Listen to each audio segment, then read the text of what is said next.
The statement attributed to me in Mr. Trotter's complaint is absolutely false. Terry Pegula, and I may have botched his name, and that's my apology. We're talking about a lawsuit that, oh, um,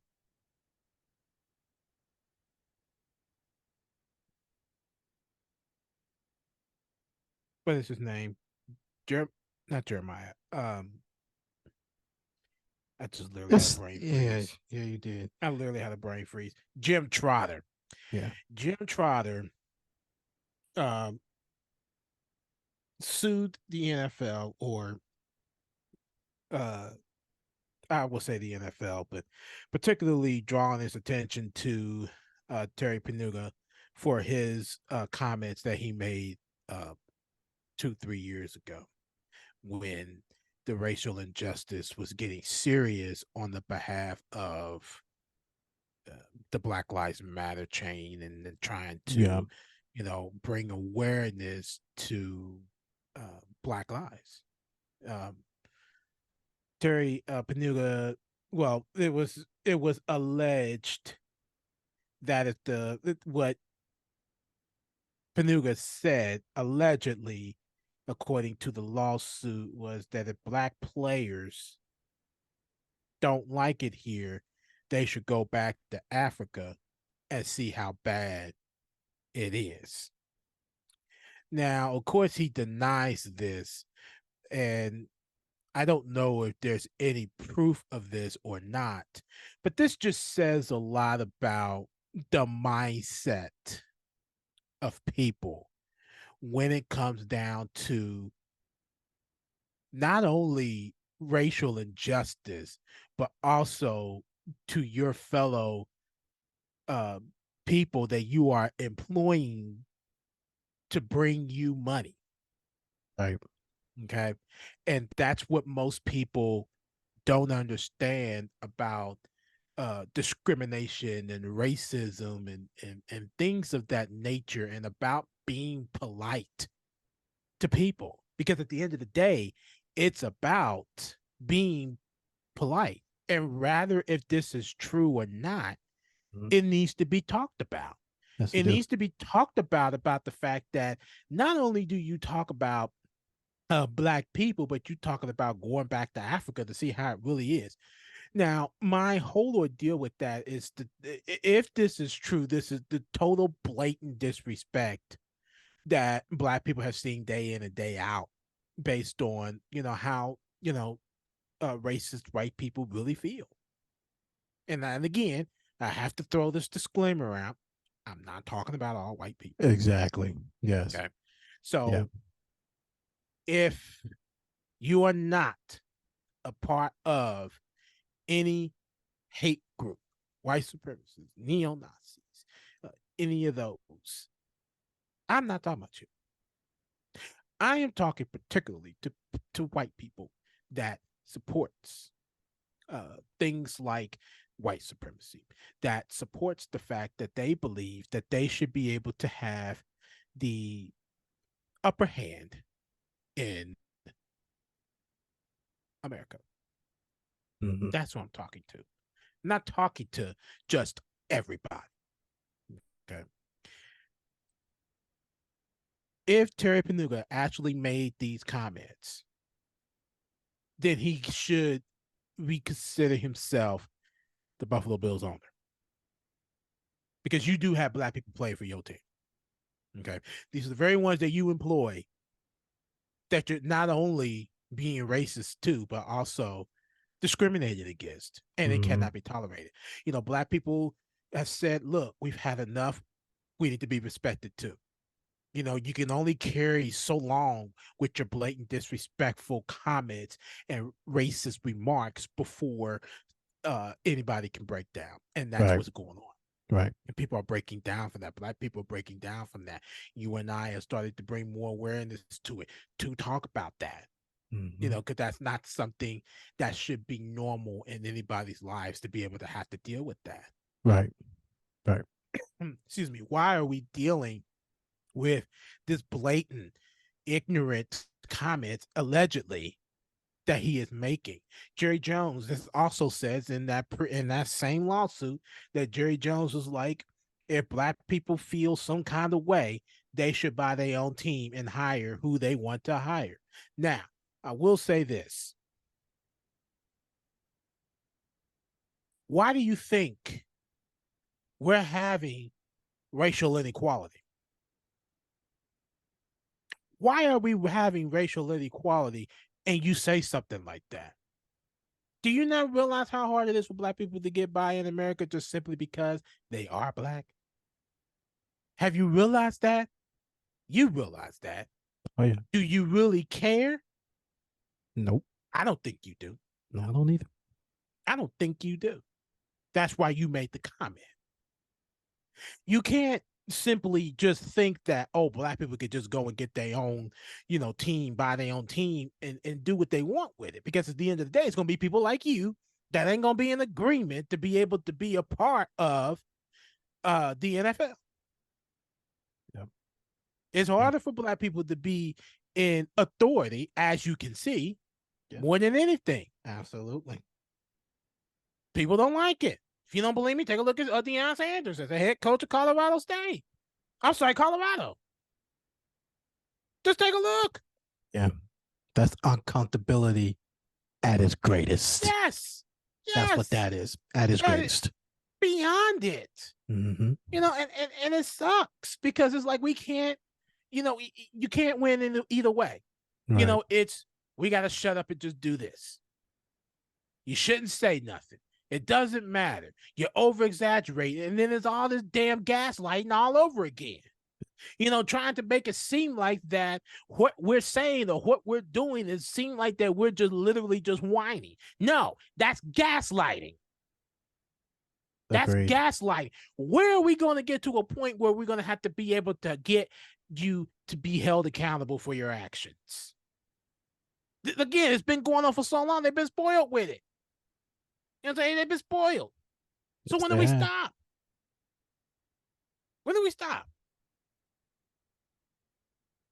Because diversity is at its core right now with the NFL. You got so many different people playing in the league now. National Football League, National Basketball Association.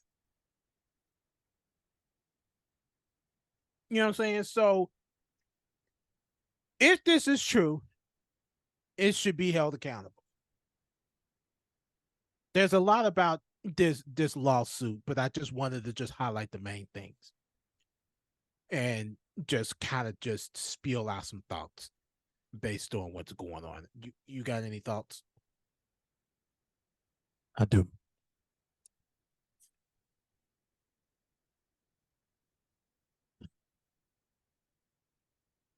When I hear, people like Terry Pegula and Jerry Jones make, racist comments like that, if, alleged racist comments. Right. Like that, I think about Emmett Smith, Michael Irvin. Yes. Tony Dorsett. Yes. And it hurts. And I also think about Bruce Smith. Absolutely. I think about these brothers. You can even think about Damar Hamlin right now. Damar Hamlin right now as we speak. And any other African-American brother that's played for Jerry Jones or Terry Pegula, or even beforehand. I think about them, and it's a very painful sentiment to look at when they blast people like them because they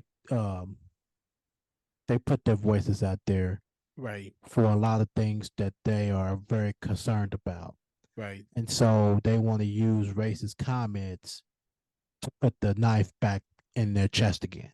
Mm-hmm. When the knife was already in their chest for a whole different reason, it had nothing to do with race. You're absolutely right on that. And it kills me that thinking about these brothers that fought sweat for the team and for them. And to be bringing them revenue. Yeah, yeah. And then Michael Irvin and Emmitt Smith and Tony Dorsett bringing them 3 championships. If Right. that's right, 3 or 4. You know, that is that to me just shows, like you said, diversity at its worst, like diversity in a sense that needs to be improved, and the sense of common basic sense. Right. You have black people working for you. You have black people pouring their soul out to you, sacrificing injuries, overcoming injuries. And sometimes some even sacrificing money just to play for your ignorant ass. And you want to turn around and you want to make alleged comments like this. Now, if you want my honest opinion, I really think this is a true thing. I really think this did happen. I really think a lawsuit really did come into play, and I believe that they're guilty for what they did. And one of the reasons why that Jim's father was like, well, I need to, put this lawsuit in is because people do need to be held accountable for their actions. Yes, they do. And if they're not held accountable, then we're just, literally doing the opposite of the whole reason why that we're bringing, racial inequality in to begin with. And you know what? And I'm going to be blatantly honest here. This is just an opinion. This is not a fact. This is nothing of the sort. This is just my opinion. I'm going to express one other person that I have a feeling that's doing the same thing, but is kind of on the DL about it. Who you got? Jim Irsay. I truly believe he has gotten out of that mentality, and I believe that he's expressing a lot more that we cannot see. I really believe that. Durham? I don't disagree.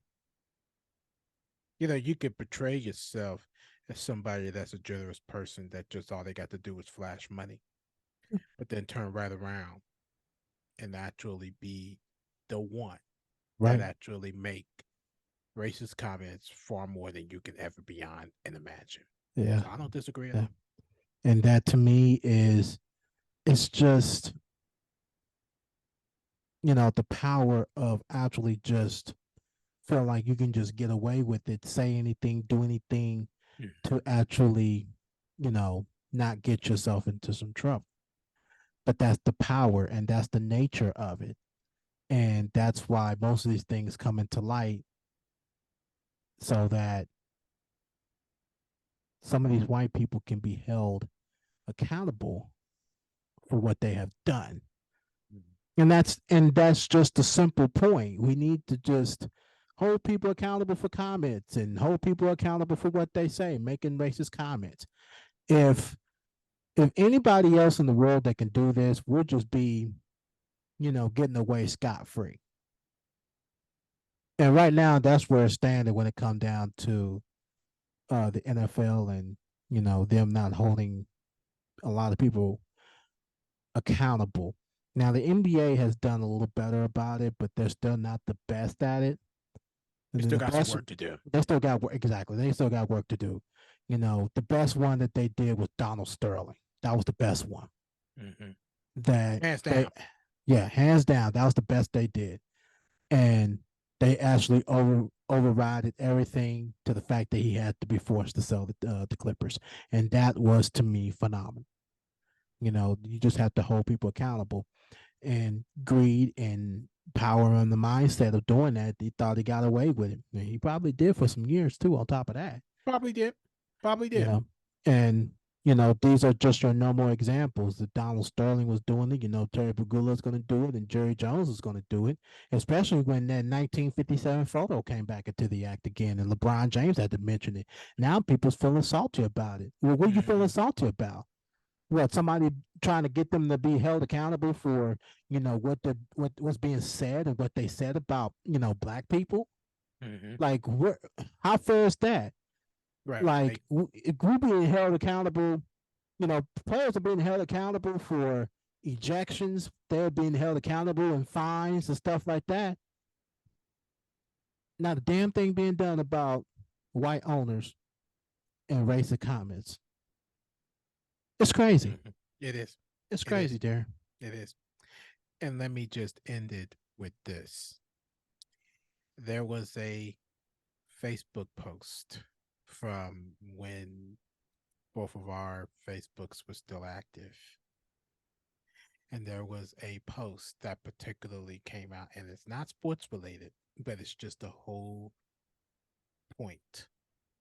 And this Facebook post changed a lot in me.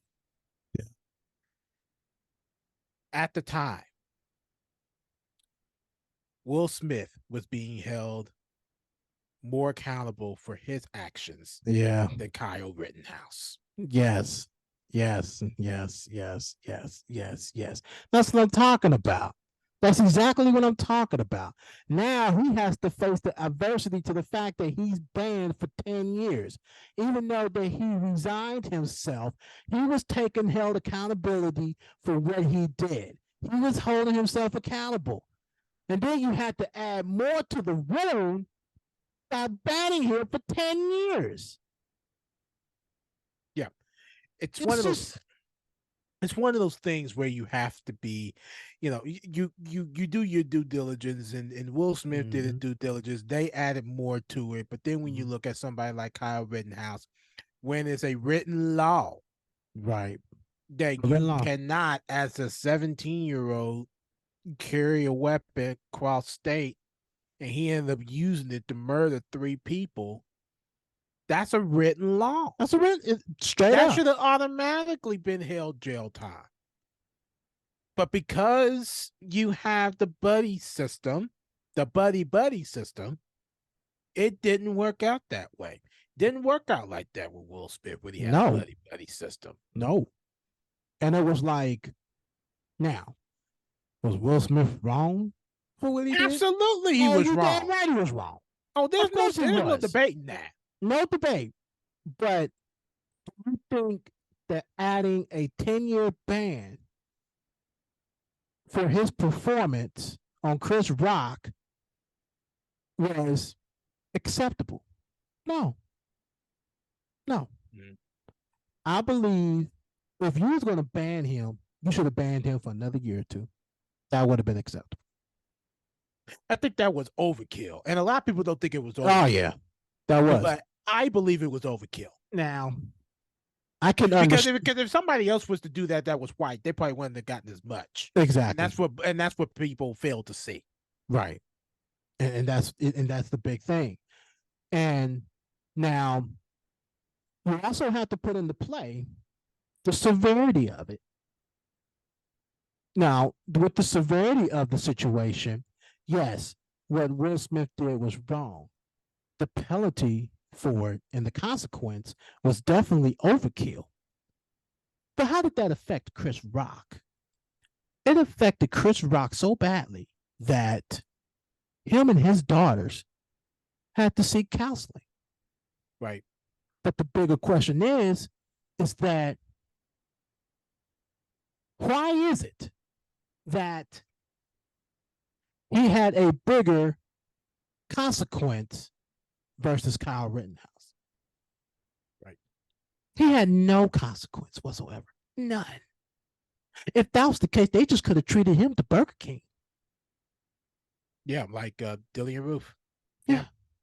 Mm-hmm. Yeah. That's the whole point. Yeah. That's the whole mere point. It's one of those things that most people don't get held accountable for. Exactly. But I just got to mention this real quick. I don't know if you've seen this on Instagram or not, but there's a brother. I forgot his name. I think I forgot his name, but he has an Instagram account called Breaking Barriers. And the whole gist of him with Breaking Barriers is to show the time distinction between how a cop will react to a situation versus accountability. The split decision that you make as a police officer and the consequences that police officers suffer that everybody gets whimmed about and like, oh, that's not enough, or more should have been, done or whatever, that we have to understand that in his case as a black man and him as a police officer, that these split decisions that we make, that when we pull out a stun gun or when we pull out our service weapon, we make those split decisions, and at the end of the day, we all have to suffer some way. And he brings up that point, and I can understand that point. But my problem with how we are responding with the split decisions is that how far you are willing to go to make these sacrifices. How far are you willing to go to try to keep a person alive? How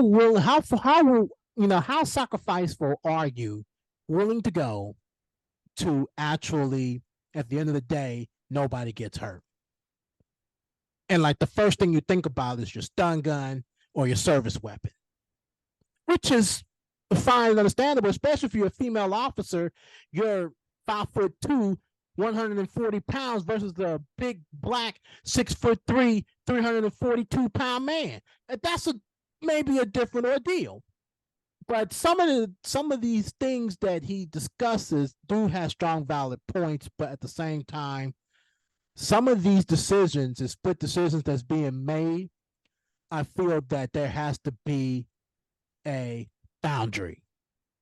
There's a boundary there, but the that you make is either pulling out your weapon or pulling out your service weapon, stun gun. But yeah, I just had to bring that up, and it just kind of, some things on there that he makes valid points, but there's also some things in there that kind of disturbs me at the same time on what he shares and what he makes a point till, it just kind of bugs me. I just think one of the most important things to say real quick is that the training of a police officer is essential, for one thing. Yes. The other thing behind that is that knowing when a situation is bad, unarmed versus armed. Yeah. You have to be mindful of, when to use service weapon or stun gun versus, because with a particular unarmed person, do you use it? Do you try to talk reason? Do you try to diffuse the situation? If it don't, what's the next level? Do you go ahead and use your stun gun, service weapon, whatever the case may be? But it's just something that, policing needs to be talked about. I mean, we could sit here and talk about policing all day. We could literally sit here and talk about policing all day, with the fact that if we go back into the history of police officers and back in the day, that could be for another story for another time, and to the reason why some of the police forces are exactly the way they are today. Yeah, and wanting to eliminate black people and wanting to eliminate, really have that, higher authority based on history. And when you read the history of police officers, you understand why. You understand that, and I understand that, he's trying to make this change. I understand that, but at the same time, you really can't put a change on people that's not willing to learn. Oh, I know. Oh, definitely, and that's part of the reason why that a lot of the police officers has to go. Yeah, absolutely. For those that are not really willing to protect and serve, gotta go. If you're wanting to just protect and serve a certain a certain group, then that's a problem. Yeah. If you're wanting to protect and serve everybody, then that's exactly what a police officer is called to do, is to protect and serve everybody. Yeah. That's all I have. Anything else with that? That's it for me. All right. Thanks for watching again. Darren's Notes. I'm Darren, and that's Darren next to right across from me. You betcha. All right. So catch us on the next episode of Darren's Notes. You can catch our YouTube channel with gameplay and this particular segment, Darren's Notes, Darrell's Reactions, our podcasts, audio podcasts as well. You can check those out on the YouTube channel. I believe it's at DTSD2414. You check out the Instagram and Twitter as well, the Twitter handle or X handle and the Instagram handle as well. But until then, ciao. Ciao.